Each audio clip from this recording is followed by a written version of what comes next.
Welcome to our deep dive into the Shanhai Jing. The classic of mountains and seas. That's it. It's this ancient Chinese text. Oh, it's incredible. Absolutely packed with descriptions of mountains and seas, obviously. Of course. But also, you won't believe this, bizarre creatures. Oh, strange. And all these really intriguing myths. Yeah. What we're going to be exploring today is, well, what's actually in this book. Okay. And some of the theories surrounding it. Okay, so... Because get this, there's actually debate about whether it's like pure fantasy, Oh, wow. ancient history, Mm. or even Yeah.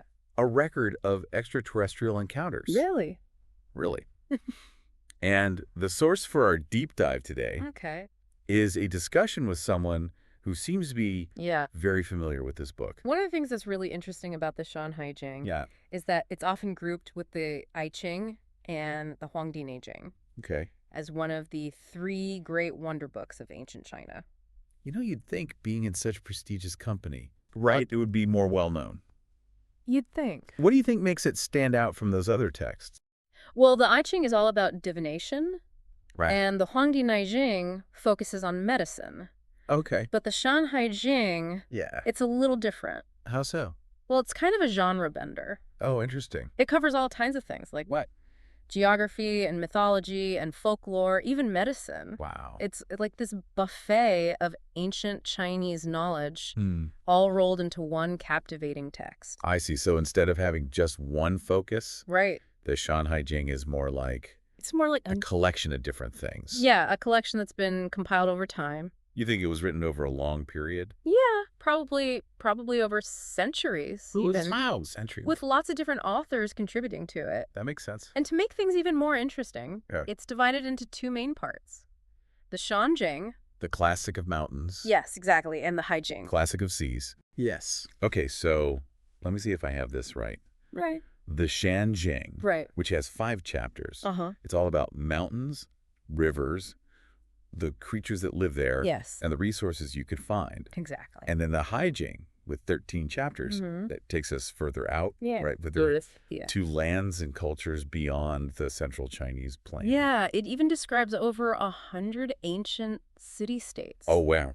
Yeah. Okay, I'm ready to jump into those. Okay. But first, Yeah. let's go back to the Shanjing for a bit. Okay. It just seems to be packed with Always. all sorts of strange and memorable details Total. about the mountains and creatures. Yes. Where should we even begin?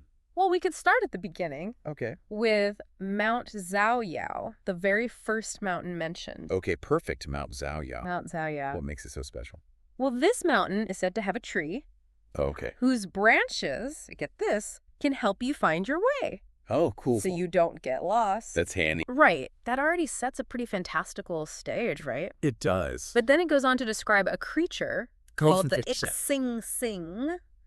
It can apparently run on all fours or walk on 2 legs. Hmm. And you know what they say about its flesh? What? That eating it makes you run faster. Hold on. Yeah. Eating this creature makes you run faster. That's what it says. That's wild. I know. I can see why people would be interested in a book like this. Yeah. I mean, that's bizarre. It is a bizarre concept. Sounds like something straight out of, I don't know, a fantasy novel. Well, the Shanhai Jing does have a way of capturing the imagination. For sure. And this is just the tip of the iceberg. Okay, so what else is there? Well, what do you think about Mount Tangting? Mount Tangting. Known for its abundance of persimmon trees and white apes. Persimmon trees and white apes. Oh, and also crystal and gold? Okay, so Mount Tangting. Yeah. Sounds almost idyllic, Right. except for the white apes. Yeah, I wouldn't want to run into those. I don't think I'd be too keen on that either. And Mount Yuanyi Okay, sounds even more daunting. really? It's described as pretty much inaccessible Oh, no. because of all the dangerous creatures. What kind of creatures? Like strange fish and mysterious beasts and snakes. Snakes. Oh, yeah. Okay, duly noted. Definitely steering clear of those mountains. Good idea. Are all the mountains in the Shanjing this wild? Well, some are known for their valuable resources. Oh, okay. For example, Yeah. Mount Nuyang is described as having red gold on its south side Red gold. and white gold on its north side. White gold. Quite a treasure trove. That's amazing. But it's also home to some interesting creatures. Okay, like what? They say there's a horse-like creature there. A horse. Well, horse-like. Okay. It has a white head, tiger stripes, Tiger striped. and a red tail. What? And its voice is said to sound like singing. Okay, so it's a singing horse-tiger hybrid. Yeah, pretty much. With a red tail. So wild. What else? And get this. Wearing its fur might grant you many children. Wait a minute. A horse tiger with a singing voice. Uh-huh. And its fur can help with, Yeah. well, family planning. According to the text. That's a pretty unique combination. It is. It makes you wonder if maybe these descriptions reveal something about ancient Chinese beliefs. Yeah, that's a great point. About animals and the power they had. Exactly. Any other creatures on Mount Nuyang? Mount Nuyang is also home to black tortoises. Black tortoises. But they have bird-like heads and snake-like tails. Bird heads and snake tails. And their call is said to sound like cracking wood. These descriptions are incredible. They are. They're so vivid. I know, right? It really brings these mountains to life, even if the mountains are filled with creatures that sound like they're straight out of someone's wildest dreams. Right. It's amazing. And it's not just about the creatures themselves. It's about what they might have meant. I see. To the people who wrote and read this book. Right. For example, Mount Jiwei is described as the home of the nine-tailed fox.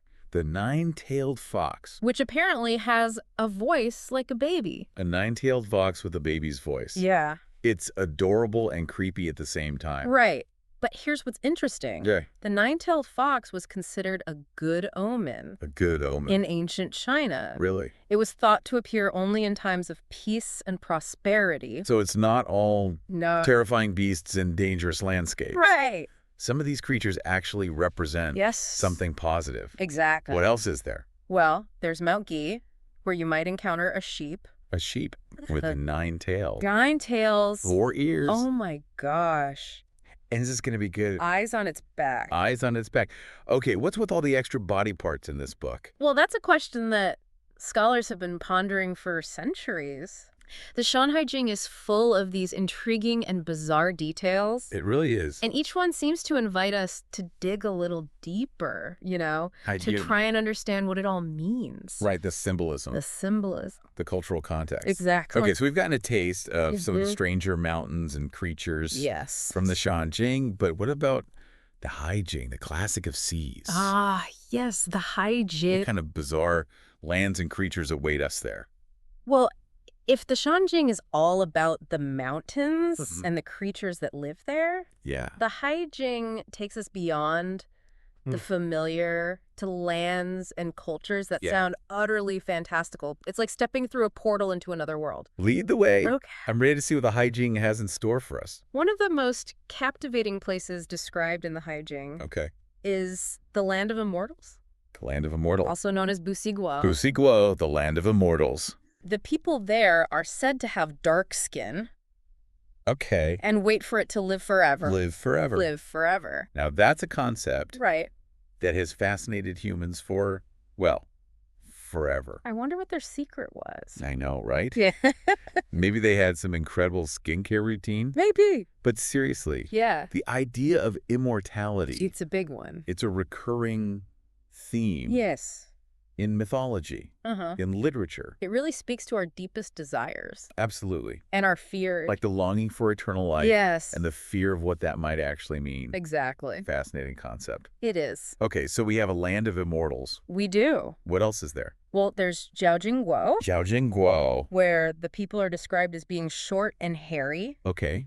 Short and hairy. With crossed legs. Okay. And this is where it gets really interesting. Okay, I'm listening. No bones in their feet. No bones in their feet? Yeah. How did they even get around? I don't know. It's wild. It makes you wonder if they had to, like, rely on each other. Maybe. For support. Yeah. And maybe even created a society. Right. That was built around that. Totally. Around that interdependence. That's a fascinating thought. It is, isn't it? And, the Shanhai Jing doesn't shy away from physical abnormalities. Oh, really? In Wanshangguo, for example, the people are described as having holes in their chests. Holes in their chests. And wealthy individuals were carried around. I can't even imagine. With poles through these holes. Wow, that's intense. Yeah.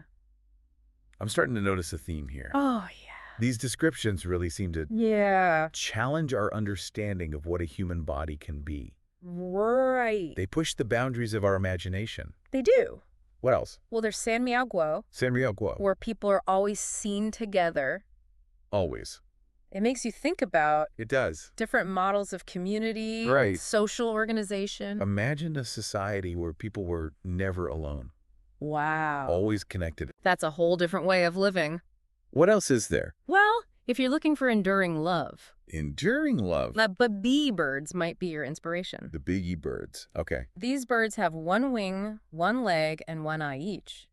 And they literally need a male and female pair to fly. That's kind of sweet. Isn't it? They symbolize the idea that sometimes we need each other. We do. To be whole, to reach our full potential. Beautifully put. What else? Well, let's not forget that not all the lands in the Haijing are about harmony and unity. Okay. For example, there's Yumingguo, Yumingguo. a land inhabited by people with long heads, feathered bodies, and some bird-like features. Okay. Oh, and they're also said to lay eggs. Hang on. Yeah. They lay eggs. They lay eggs. That's a bit of a twist on human reproduction. It is. What's going on here? Well, the Shanhai Jing is full of these hybrid creatures, blurring the lines between humans and animals. The natural and the supernatural. That's fascinating. It's like the authors were exploring the very limits of what's possible. It's definitely pushing me to think outside the box.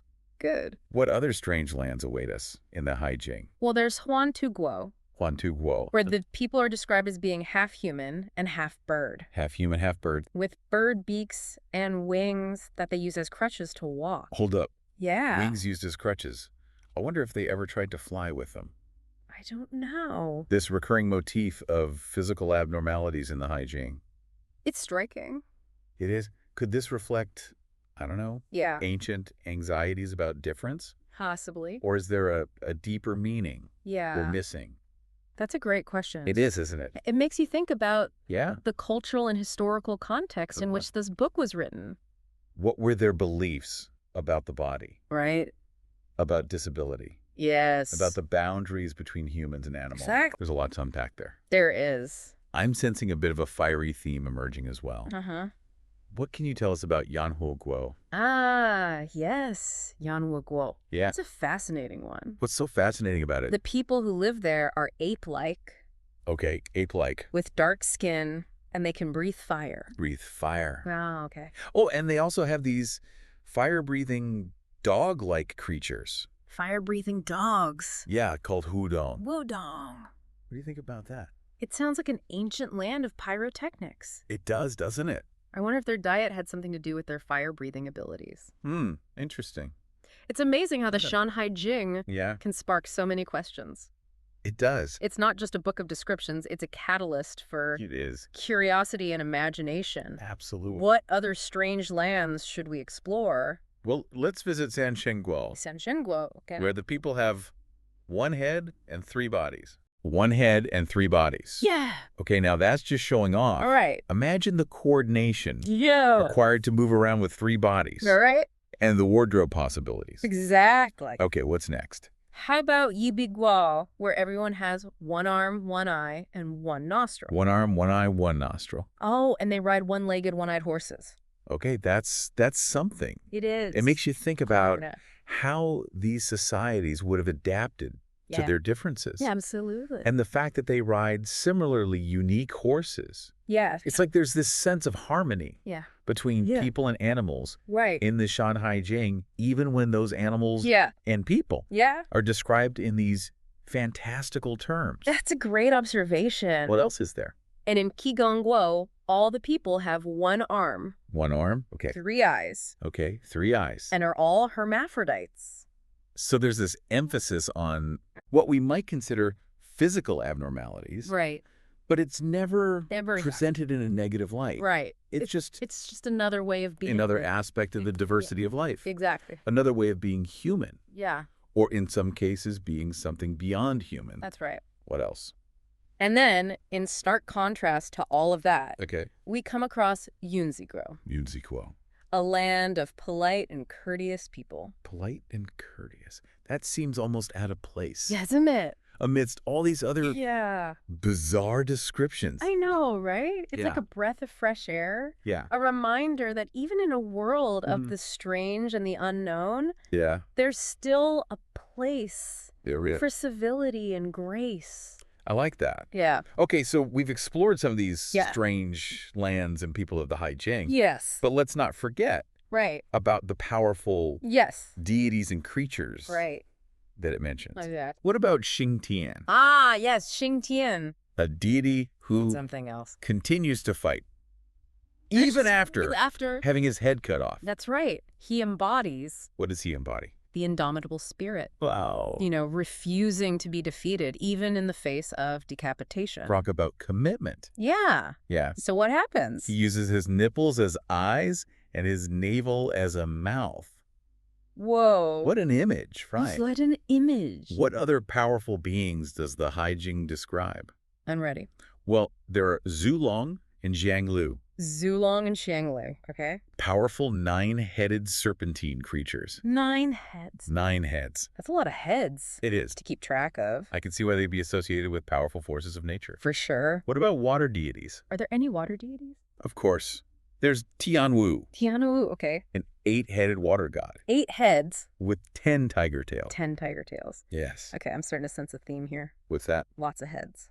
Lots of heads. Lots of tails. Lots of tails. What do you think it signifies? That's a good question. What do you think? Maybe it's about the interconnectedness of all things. Interesting. You know, like even seemingly separate beings are actually connected by these invisible threads. That's a good one. Or maybe it's just a way of emphasizing their power. I like that. And complexity. Speaking of things that are larger than life, what can you tell us about Darenguo? Darenguo. A land of giants who row boats while sitting down.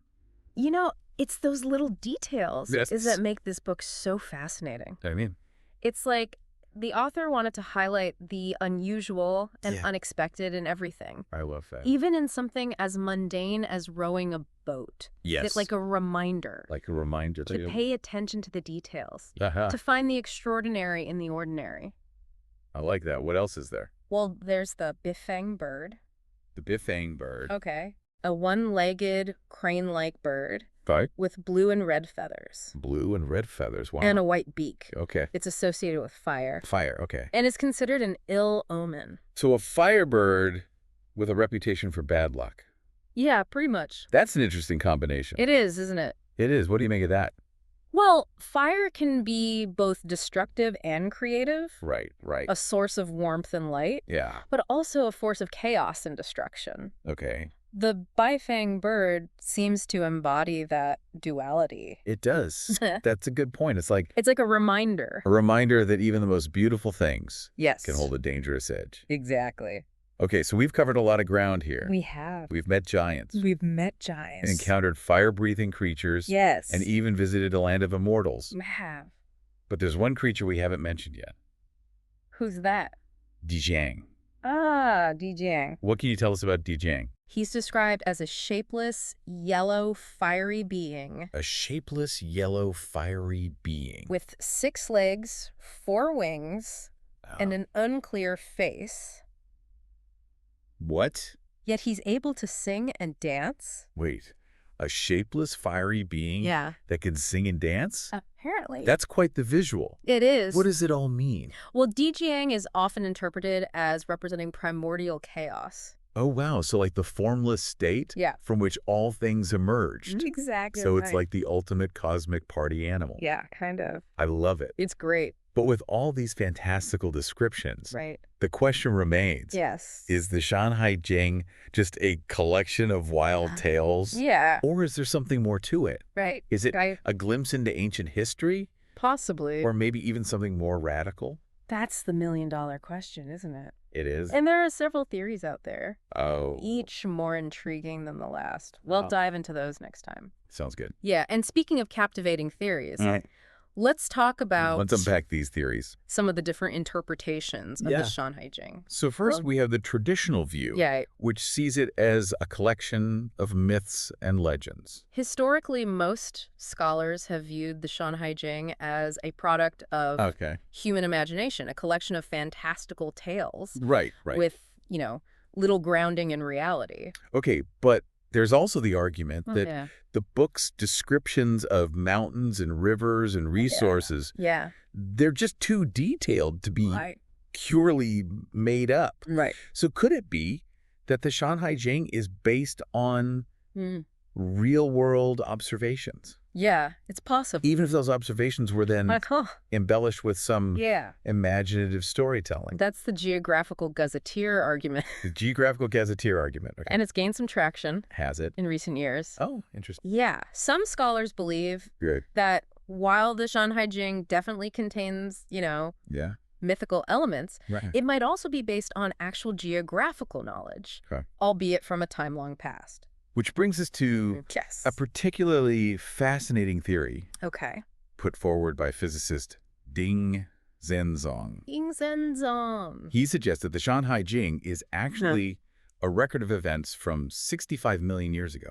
65 million years ago. Shortly after the extinction of the dinosaurs. Wow, that's Ixingxing's hypothesis. Ixingxing's hypothesis. Definitely one of the more radical interpretations of the Shanhai Jing. But when you consider the book's bizarre descriptions, and the possibility that it's based on real geographical locations from, a time-long past.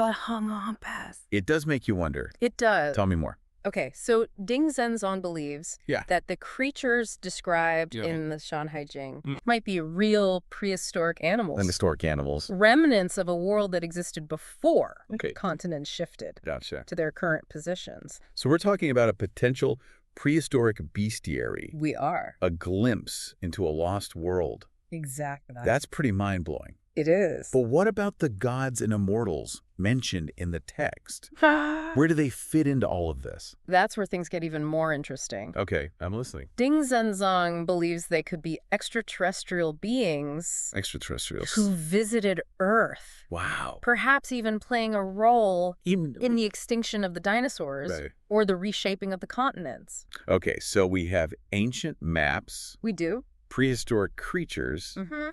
And extraterrestrial intervention. That's quite a theory. Ixingxing's theory is really something else. It is thought-provoking, that's for sure. It is. And it leads to some intriguing interpretations of specific details in the Shanhai Jing. Okay, give me an example. Okay, so for instance, Ixingxing believes that the Xiaoyu fish, which is said to cause wars, might actually be descriptions of ancient submarines. So what we might interpret as a mythical creature could actually be a description of advanced technology. As seen through the eyes of people who had no concept of such things. Exactly. And he attributes the uplift of the Eurasian continent to the advanced technology of these extraterrestrial beings, suggesting they were capable of reshaping the very land masses. Okay, so following that line of thinking, then mythological figures like Yu the Great, Nuwa, Fuxi, and Gongong, they might not be humans at all? They might not. But powerful extraterrestrials. According to Ixingxing, that's right. And what about the Shanhai Jing itself? He believes it might be a logbook of sorts. A logbook. Documenting the activities of these beings on Earth. That's an incredible thought. It is, isn't it? It reframes the entire text as a potential record.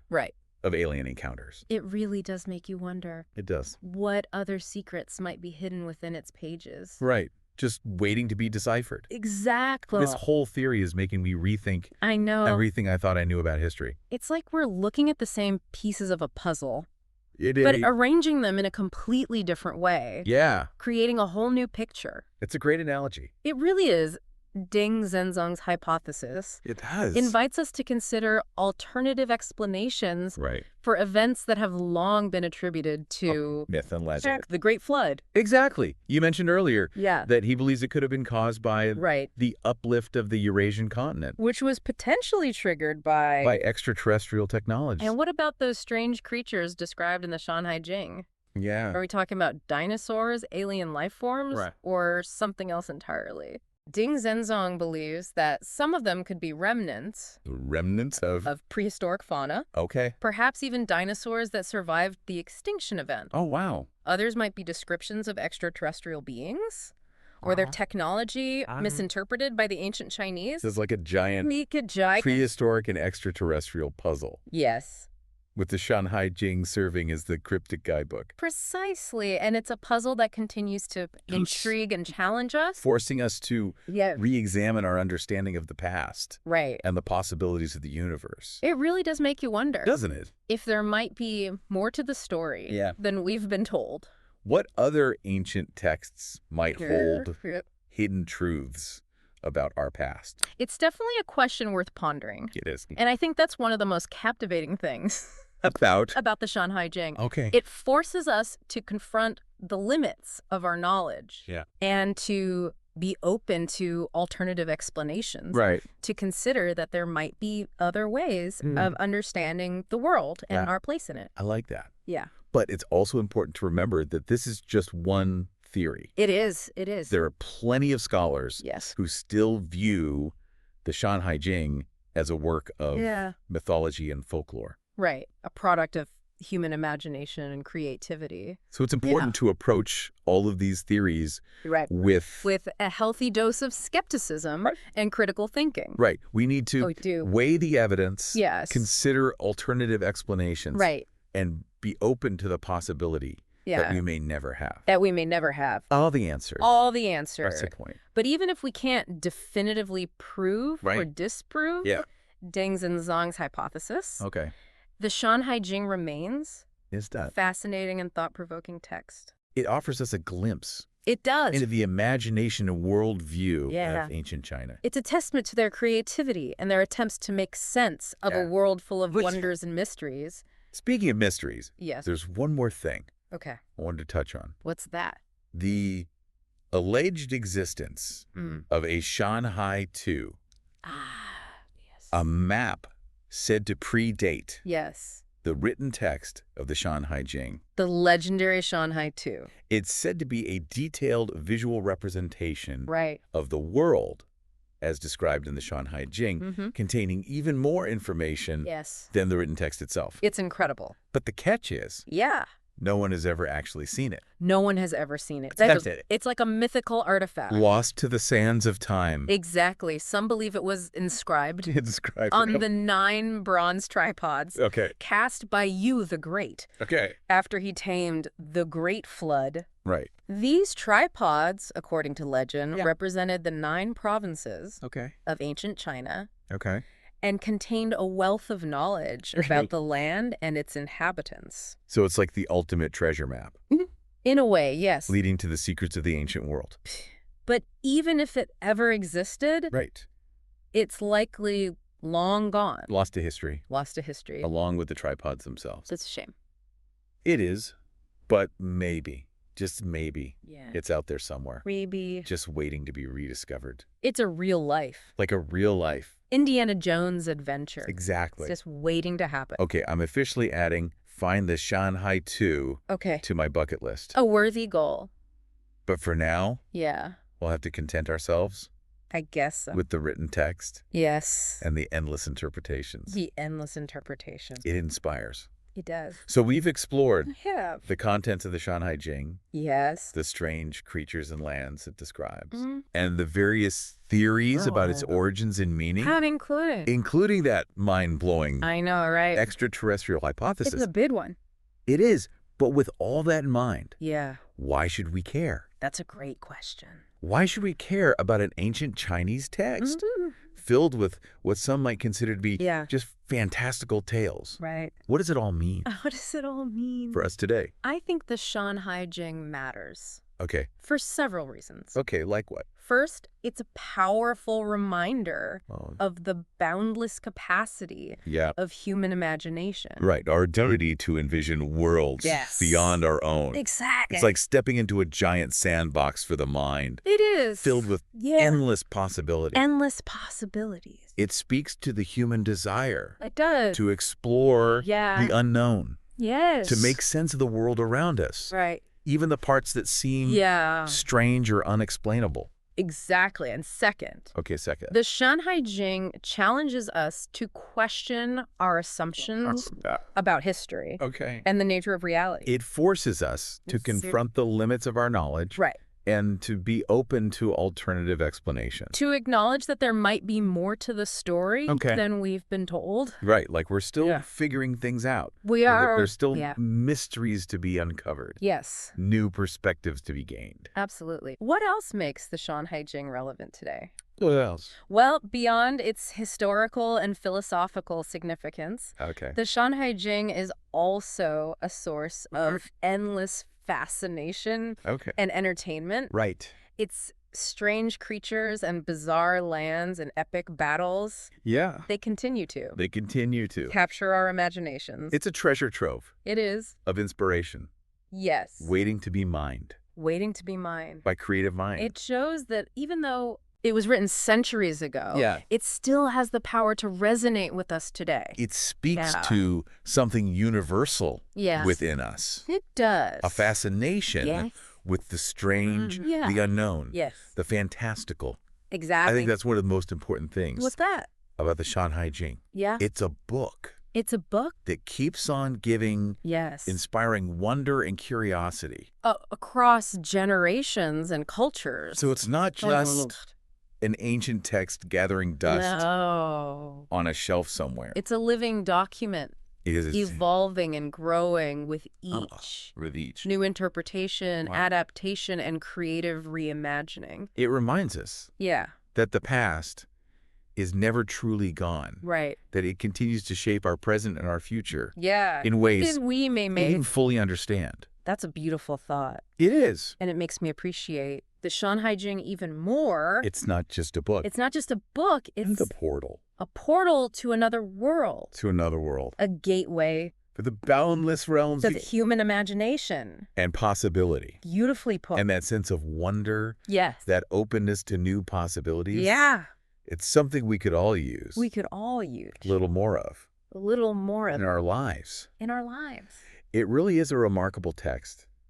It's like holding a piece of history in your hands. Yeah. When you have a copy of the Shanhai Jing. It's incredible to think. A tangible link to the thoughts and beliefs of people who lived thousands of years ago. What did they see? It makes you realize. In the stars. Yeah. In the mountains. Right. In the creatures that surrounded them. That we're just one small part of this vast and ancient story. We really are. Building upon the knowledge and the experiences of countless generations. Who came before us. It really puts things in perspective. And it does. And it makes you wonder if maybe we've been missing something. What do you mean? Like, if there's a grain of truth. Oh, interesting. Hidden within these fantastical tales. You mean like we might have underestimated the knowledge and experiences of our distant ancestors? Exactly. Right. We often dismiss ancient myths and legends as pure fiction. Right. As, products of overactive imaginations. But maybe it's more to them. There's more to them. Than meets the eye. So you're saying we should approach these ancient texts? Maybe with a little more curiosity and a little less skepticism. Like we're being challenged.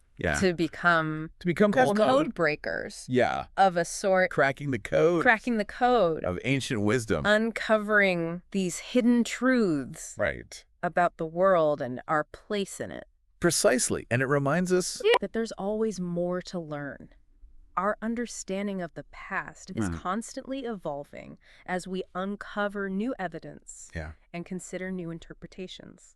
So after this deep dive into the Shanhai Jing, what do you hope our listener will take away? Ooh, that's a good question. What would you encourage them to do next? Well, first and foremost, I'd encourage them to explore the Shanhai Jing for themselves. I agree. To really delve into its strange and wonderful world. Yeah, to come to their own conclusions. It's a book that rewards multiple readings. For sure. Offering new insights and perspectives. Every time. Each time you return to it. Absolutely. It's not a book you just read once. No. And put away. Right. It's a book you come back to again and again. Yeah. Allowing its mysteries and its beauty to unfold. To unfold over time. And it's important to remember that there's no one right way to interpret the Shanhai Jing. It invites multiple perspectives. It does. And encourages us. To think critically and creatively. About the world around us. So it's not just about learning about ancient China, strange creatures, or even potential extraterrestrial encounters. It's about expanding our own horizons. Yes, challenging our assumptions. Yeah. And embracing the unknown. Who knows, maybe our listener will be the one to unlock the ultimate secrets of the Shanhai Jing. To decipher its hidden meanings. To reveal the truth behind its fantastical tales. That would be incredible. That would be amazing. So to our listener out there, we encourage you to embark on your own journey into the world of the Shanhai Jing. You might be surprised by what you discover. Yeah, about ancient China. About the power of storytelling. And maybe even about yourself. That's a good one. And on that note, we'll wrap up this deep dive. That sounds good. Thanks for joining us on this incredible journey through ancient China. Through prehistoric mysteries. And the boundless realms of human imagination. It's been a pleasure. Until next time. Yeah. Keep seeking knowledge. Keep asking questions. And keep diving deep. Oh.